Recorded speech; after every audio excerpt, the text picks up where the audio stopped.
Nagulat nga ako kay Vice Mayor, kala ko 4 na araw lang bakasyon, nagpakasal na eh. Bago na pa. See, when you smile, tingnan ninyo. Tingnan niyo mga itsura. Tingin ka sa wakal eh. Tingnan mo sa kaliwa mo. Tingnan mo sa kaliwa mo. Sabi mo, ang ganda mo. Tingnan mo yung nasa kanan mo. Ang ganda mo. See? Yeah. Kaya ng maayos sa taong bayan, yan ang isusukli sa iyo ng Estado. Habang buhay kang aalalahanin or aalalanin or mali. Hindi naman ako kapampangan. So wala yung X. Lang isimbolo na ipinakikita to those passers-by that if you do good to your fellow men, you will be more.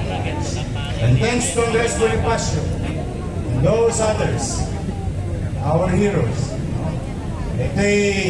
tayo ngayon, malaya. Malayang-malaya. Hirap, pero malaya. Dahil sa kanilang mga sakit.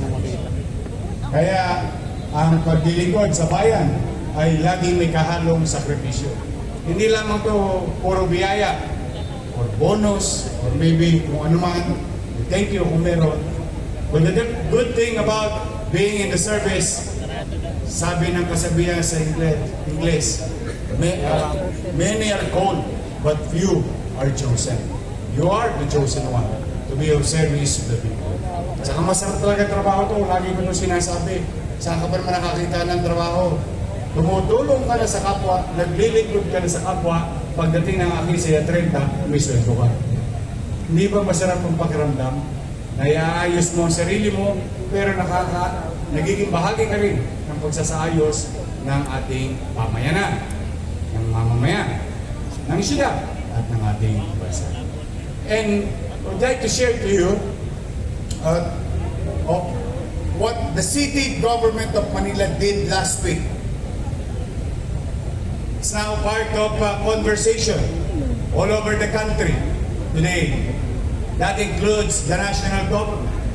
When the city government came up with an idea of hiring our jeeps in the city to provide free fare or libreng pamasahe.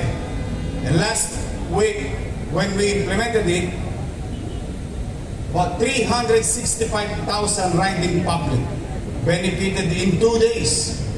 That only cost us less than 8 million pesos. And if you divide 360 plus, at 8 million, lalabas tayo ay mga 25 pesos lamang ang naging cost of acquisition of service to each and every riding public who benefited from the project. So just imagine, kung nakadalawang biyahe ka, Tasikwen, magkano na ngayon ng Tapsilog, magkano ng tanghali, o ano pa man bagay. At least, dito man lang makaramdam ng tagaangan ang ating mga mananakaw. O marahil iba sa inyo, nagbenepisyo na dito. But today, we will continue and we will fulfill our promise to make it 5 days, at least 1 week. 1 week, man lang. Kasi etneb lang yung natabi ko. 4 na milyon isang araw. Although hindi pa tayo maabot sa 4 na milyon na gastos, sa kabila naman na siyang pinakikinabangan ng higit na kararami. Hindi lang ng driver, hindi lang ng operator, hindi lang ng gasolinahan, but tiyak daang-daang libong mamamayan ng lungsod ng Maynila at mga taong dumadako sa lungsod ng Maynila, panik-panaw or in and out of the city. So it's worth every penny. Today, as of 6 o'clock, when we started at 5 a.m., we have already delivered 3,377 individual benefited from a 218 participant drivers in the city. As this day progress, I think we may break the record again of delivering such services. Lahat na kinabang sa 3.5 lang lahat umikot. Masaya ang tao, lalo na't mga negosyante nakararating sa takdang oras ang kanilang mga empleyado. Sa empleyado o mamamayan, estudyante, walang tosgas, sagot ng gobyerno ng Maynila. And these things, this idea is now being talked about. And I think we will be hearing soon from the national government, or maybe it's time for the what you call whole nation approach, wherein maybe, hopefully, cross finger, the private sector may or can participate in this endeavor. Tulong-tulong tayo. Kararaos din tayo, may awa ang Diyos. May awa ang Diyos. Ako naniniwala lagi. Lagi may awa ang Diyos. Mas matindi ang dinanas natin ng pandemya. Mas malupit yun. Wala ka ng pera, delikado pa ang katatayuan. Sobrang tulog. Hindi na ako sanay. Nung pandemya, tinakabahan ka. Dahil ko pa adik, tamang hinala ka lagi sa kausap mo. Kasi umubo pa lang, COVID yan. But, you know, if there's one good thing, us being Filipino and Manileño, we are very resilient individuals. Yes, we have suffered enough in the past, even our forefathers. Lahat na yata ng ambalos ng kalamidad, insidente, ipinalo na yata sa atin. Pero, awan ng Diyos, ngayong umaga, magkakasama tayo. Buhay, malusog. Habang buhay, may habang buhay, may habang buhay, may hindi ko na maalala yung sinabi ng pare. Pag-asa. Yun po, yan ang mawawala sa atin bilang Pilipino, bilang tao.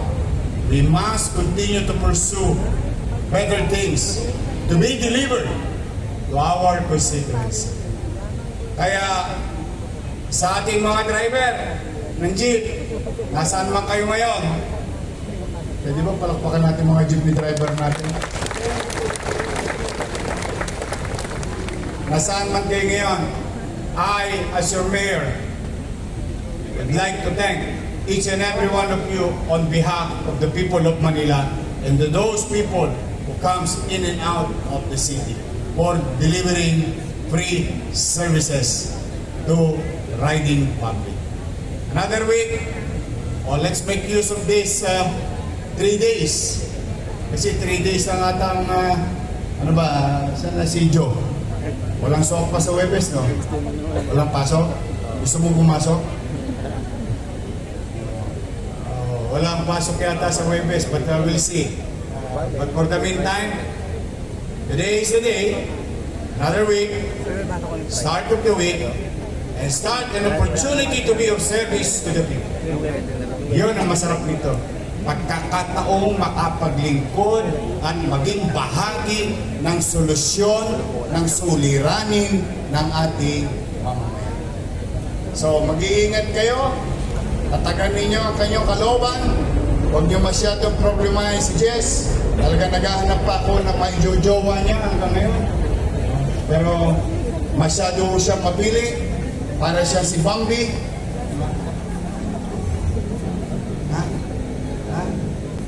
Nagulat nga ako kay Vice Mayor, kala ko 4 na araw lang bakasyon, nagpakasal na eh.